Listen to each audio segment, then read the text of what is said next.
और इस महाकुंभ में हमने देखा है कि बहुत कुछ अजूबा चीज़ हुआ है। बहुत अच्छे अच्छे काम हुए हैं। जो बिछड़ गए वो मिल गए, जो मिल गए वो तरक्की कर गए। शिव जी की प्रार्थना, शिव जी का व्रत, भजन, कीर्तन आप जितना करेंगे उतना ही ज़्यादा फायदा में रहेंगे। दया करो हे दयालु बाबा, दया करो हे दयालु भोले, दुखियों के दुख हरने वाले। नमस्कार, आप सौगंध टीवी देख रहे हैं। मैं आपके साथ शिवम चौबे। आज महाशिवरात्रि का पावन पर्व है। भगवान शिव की आराधना में सब कोई लीन है। साथ में आज महाकुंभ का अंतिम भव्य स्नान का दिन था। आज के बाद महाकुंभ अब से 12 साल बाद देखने को मिलेगा। बात करेंगे पंडित जी से। पंडित जी हमारे साथ मौजूद हैं। पंडित जी बहुत बहुत प्रणाम आपको। आज महाशिवरात्रि है और महाकुंभ का अंतिम दिन है। तो महाकुंभ में जितने भी लोग श्रद्धालु आस्था की डुबकी लगाने महासंगम पहुँचे थे, क्या खासियत है, क्या विशेषता है? क्योंकि कहा जाता है 144 साल बाद ये कुंभ आया है। तो क्यों 144 साल का ये क्या कुंभ? तो हम सुनते थे हर 12 साल में आता है। 144 साल की क्या विशेषता है? 144 साल की ये व्यवस्था है कि सबका हिसाब किताब है। जैसे आप मैथ लगाते हैं उसी प्रकार से ज्योतिष है। ज्योतिष के अनुसार हमारे देश में अक्षांश देशांतर, सूर्य का उदय और अस्त और घटी पलाश सब होता है। उसके अनुसार 144 साल के बाद ये महाकुंभ पर्व आया है। और इस महाकुंभ पर्व में बहुत फल मिलता है।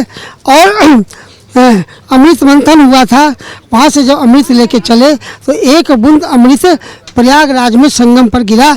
उस दिन से इनका महत्व संगम का बहुत ज़्यादा हो गया। जो कुंभ के समय में जनरल जो 12 साल पर कुंभ आता है उसमें स्नान करने का बहुत महत्व है। और 144 साल के बाद जिसमें 8-10 पीढ़ियाँ निकल जाती है, इसमें स्नान करने का बहुत ज़्यादा फल प्राप्त होता है। और इस महाकुंभ में हमने देखा है कि बहुत कुछ अजूबा चीज़ हुआ है। बहुत अच्छे अच्छे काम हुए हैं। जो बिछड़ गए वो मिल गए, जो मिल गए वो तरक्की कर गए। ऐसे ऐसे आश्चर्यजनक इस काम इस महाकुंभ में हुआ है।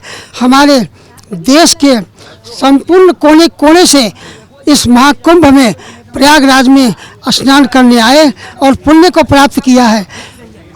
पुण्य को प्राप्त करना बहुत ज़रूरी है। जैसे हम बैंक बैलेंस करते हैं भविष्य के लिए, तो पुण्य प्राप्त करते हैं अपना फ्यूचर के लिए, भविष्य के लिए, ताकि तो यहाँ से शरीर छोड़ने के बाद हमारा वहाँ साथ देगा। तो यह पुण्य हमने प्राप्त किया। साथ ही आज महाशिवरात्रि का महापर्व है। तो इस महापर्व के अवसर पर दोनों एक साथ हो गया।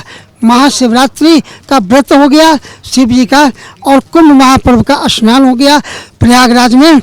और हमारे देश में हर जगह, हर शहर में, हर गली में, हर बाजार में, हर गांव में शिव जी की आराधना और पूजा, जलाभिषेक, रुद्राभिषेक किया जा रहा है। सभी लोग कर रहे हैं अपने को कृतार्थ करने के लिए, शिव जी के आशीर्वाद प्राप्त करने के लिए और अपने आपको सुखी करने के लिए। मैं इन्हीं शब्दों के साथ मैं विराम देता हूँ। पंडित जी एक चीज़ और पूछनी थी। जैसे आज आपने बताया महाशिवरात्रि का पावन पर्व है, सभी श्रद्धालु आते हैं मंदिर में, पूजा अर्चना करते हैं, शिव जी पर जलाभिषेक करते हैं, दूध का अभिषेक करते हैं। क्या कुछ विशेष आज के दिन ऐसा किया जाए जिससे भगवान शंकर की विशेष कृपा बरसे भक्तजनों के ऊपर? कुछ विशेष चीज़ें अगर आप बता पाएँ तो। रुद्राभिषेक तो प्रथम है, होना ही चाहिए। रुद्राभिषेक के बाद आप भक्ति जितनी कर लो, जैसे एक साधारण उदाहरण देता हूँ कि आप खाने में जितना आइटम कर लो कम नहीं होता है, बढ़ाते जाओ बढ़ा। तो उसी प्रकार से भगवत प्राप्ति के लिए शिव जी का उपासना, शिव जी की प्रार्थना, शिव जी का व्रत, भजन, कीर्तन आप जितना करेंगे उतना ही ज़्यादा फायदा में रहेंगे। कोई मंत्र या भजन आप अगर हमारे दर्शकों को बता पाएँ कि इस मंत्र का उच्चारण करने से या इस भजन को गीत के माध्यम से गाने से भगवान शंकर प्रसन्न होते हैं?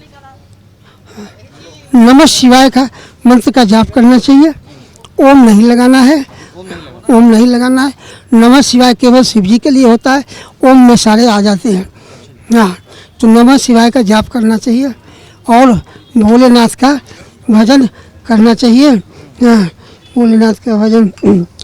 दया करो हे दयालु बाबा, दया करो हे दयालु भोले, दुखियों के दुख हरने वाले।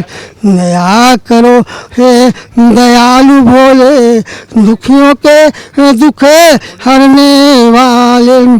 सारे जग में भटक रहा हूँ, कहीं न मेरा सहारा है।